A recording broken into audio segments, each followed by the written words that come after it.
right knee arthroscopy. The third-year resident is driving the scope, so you can see his left hand has the scope and he is probing the interarticular structures, and I'm explaining what to do. This is an individual that had an osteochondral fracture with a loose body that came off his lateral femoral condyle. So now we found that loose body in the medial gutter, so we have the scope lateral, and we're going to get the loose body out by grasping it. You can see the Schlesinger grasper is in that medial portal of this right knee. And we want to make sure we have a really good bite. There are no ratchets on this grasper, so he's holding the grasper very taut. And if we want to make sure we don't lose it, we can put it in the notch, and that's a good backboard so you don't end up losing it in the suprapatellar pouch. And the other trick is to use your knife to make a little bigger medial portal so you can get this out without losing it in the soft tissues. If you lose it in the soft tissues, it's not a big deal, but you do have to then maybe put your scope medially and find that loose body. This is a pretty big loose body, measured like 2 by 1 centimeters, and you can see there's no bone on that loose body, so it's all articular cartilage. So he's got the scope lateral. He's got a pretty good bite of it, but we can maybe get a little better bite. And I have the scope now, so sometimes you use this as a dual effort, so to speak. So he's got the Schlesinger, and we're going to be pulling on the loose body, tortoise, and then as we pull, we'll do an increase in the arthrotomy so that we can get that out without losing it. If you end up having a large loose body like this one and you lose fluid through that medial portal, you can always put a suture in and then proceed with the remainder of your arthroscopy. So he's looking down at the portal, looking up at the screen, and it is important to have the screen directly in the middle of the patient or in a position that is easy for you to manipulate your eyes and your neck.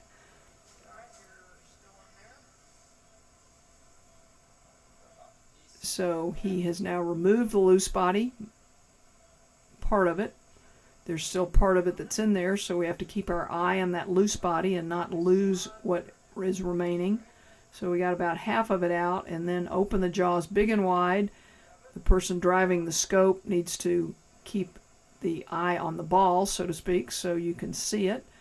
And then we'll get more of this loose body out. And you can see how he's rotating it, and now he got the rest of the loose body out. So took it out in 2 pieces.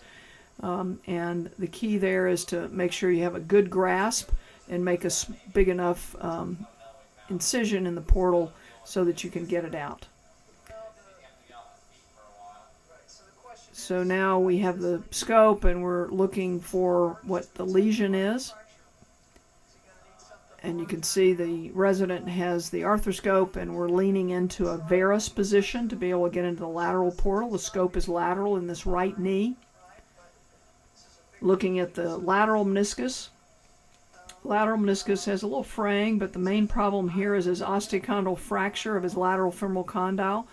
So you can see where the light source is looking upward, and you do need to hold the scope down past the camera so you can use your fingers on that same hand to manipulate the scope. So you can use your other hand, your right hand, for probing and measuring. And we're now measuring what the size of that defect is. You can see it's down to subchondral bone, and we're looking at the size of the defect. The size of the defect will dictate whether we do a microfracture or do we stage him for some other articular cartilage procedure.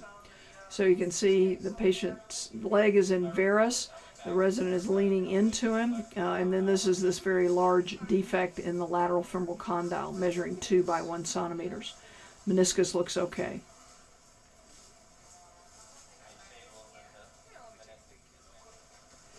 So now I'll take the scope. I'm holding the scope with my left hand. That's the anterior cruciate ligament. And so now we'll do a quick diagnostic scope. This is the patella up on the top. So with this, you keep the leg in neutral. Go into the medial lateral compartment. That's the medial compartment lateral gutter. Look for any further loose bodies in the lateral gutter. And then you come down into the popliteus tendon area, where if there's some small loose bodies, they may lie there. So I'm looking for loose bodies. The popliteus tendon is up at the 1 o'clock position. You can see where the light source, there's a little V there where it's looking that direction. So I'm looking to the right now at a 90-degree angle at 3 o'clock. And then you can also look down to see if there are any loose bodies, which there are no further loose bodies. And now I've got the knee going into a varus position. Sometimes I'll put a little step up under my foot so I can easily control the leg on my upper leg, and put the probe in the medial compartment, or the medial portal, and now we're measuring again how big that defect is.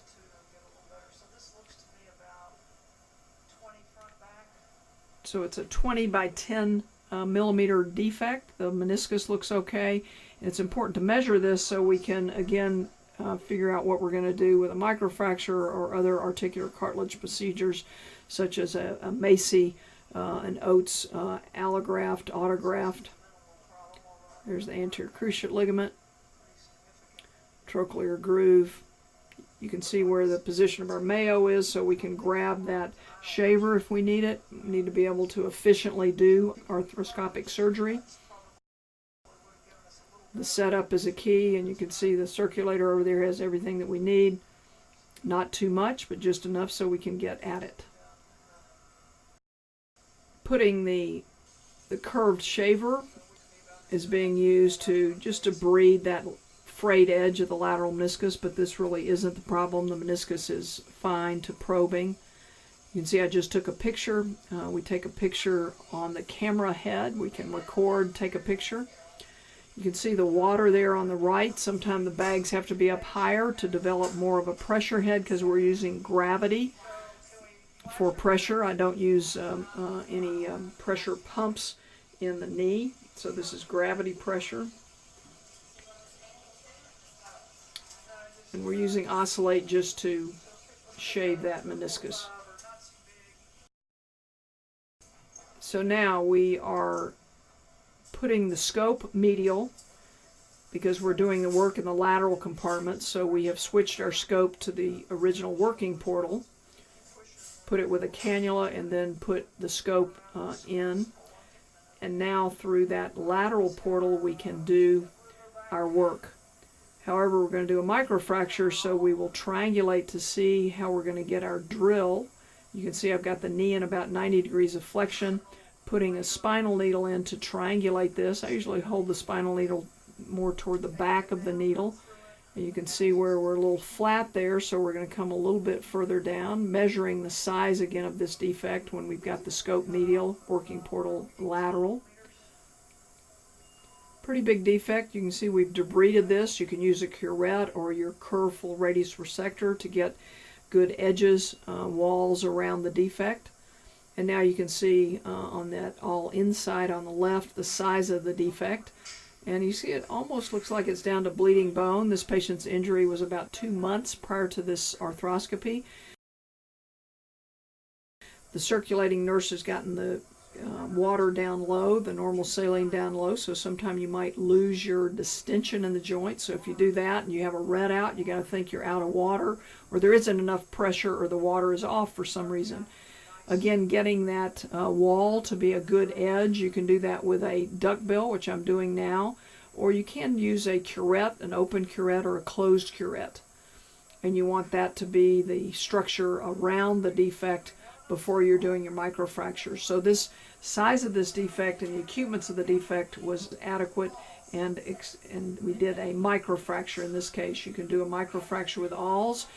Probably a better way to do it is this is a 0.45 smooth K-wire that we're going to be putting in. So I'm just getting those walls to be as abrupt or saucerizing it so we don't have any loose fragments. And now you can see where the we've got a drill with a smooth K-wire there, 4-5, and we'll triangulate to make sure we can get perpendicular to that defect. Again, there's a big enough portal there where now I can bring in my curved shaver and finish the debridement of the defect, preparing it for the microfracture. You can see the nice bleeding that's there. Sometimes you need to turn your water off and see how much bleeding there is. I typically do that after we get through with the microfracture. The knee is in 90 degrees of flexion. You see me taking a picture there with the picture popping up there on the left. Now you can see the defect that we have totally prepared. Put the scope back in the medial portal with the cannula and the obturator to avoid any damage to the tip of the arthroscope. Put it in, lock it, looking in that lateral compartment. So to get in the lateral compartment to do the work, we're going to have the leg go into varus. We'll put our thigh on the foot to go into more varus. So now I've got the cannula with the blunt obturator in the lateral portal, and we have to be perpendicular to be able to do the drilling. So if you see we're very parallel there, so that does not allow us access to do the microfracture. Localizing this with a spinal needle with the knee in flexion is then done so that we can get perpendicular. I like to hold the needle back at the back of away from the tip of the needle, and we'll up the table. Got to make sure your Mayo's out of the way. And so now when I'm looking at this, I want to be as perpendicular as possible, so we might have to flex the knee a little bit more. It is good to make a little bit of a skin stab incision because you don't want the stainless steel to make a tattoo on the skin. So you can see here where I'm triangulating. I'm keeping my scope still on that lesion. And see how I've come down a little bit. We can still clear the tibia and get a perpendicular approach to be able to do the microfracture with the 0.045 K wires. So we'll get our drill here. So he's just going through the skin with that. And we can use a cannula like that. We don't really need to use, we're just using the blunt so we can get the soft tissues dilated enough to make it easy to get the drill in there. You can use a cannula if you want to, but usually you can just freehand this and drill it in that way. A little easier to change the angle of your drill and pin. Sometimes you have to come in to debride the fat from around there. So in this situation, I left the cannula in place because the fat pad was jumping on the needle, and we need to be able to see. And you can take your curved shaver and get rid of some of the fat pad. It seems like the fat pad does attack. And then I'm just debriding the fat pad around the cannula so we can get a better view and be able to see. So this pin doesn't really have a marker on it or a laser line so we can see how deep to go. So we're looking down at the drill itself, and we go in about 30-40 millimeters in depth. And what we're looking for is bleeding and fat to come out of these drill holes. You can see I'm moving around the metal cannula so we can get it a different place, making it a honeycomb type approach to the defect. And so microfracturing that area. Again, another microfracture poke hole made, and you can see where we're controlling the drill, looking down at how the depth is. And you can do this freehand, but you've got a pretty small drill bit, so you don't want to bend the drill bit. So it's a little safer to have some type of a cannula. It can be a plastic disposable cannula, or this cannula was working well. And again, I'm keeping my eye on the defects so we can keep track of the number of microfracture passes that we've made. And you can see where there's good bleeding from this 4 or 5 drill holes that we've made. I haven't turned the water off at this point. And you can see on the all inside how good the bleeding is with these good humors of bone marrow and blood coming out of the microfracture holes. So we're happy with that, and you can see how much bleeding there is there. So in this defect that's 2 by 1 centimeter, we're hopeful that with the microfracture technique, he will fill in with not a normal surface of articular cartilage collagen, but a better surface than the defect of the pothole, so to speak.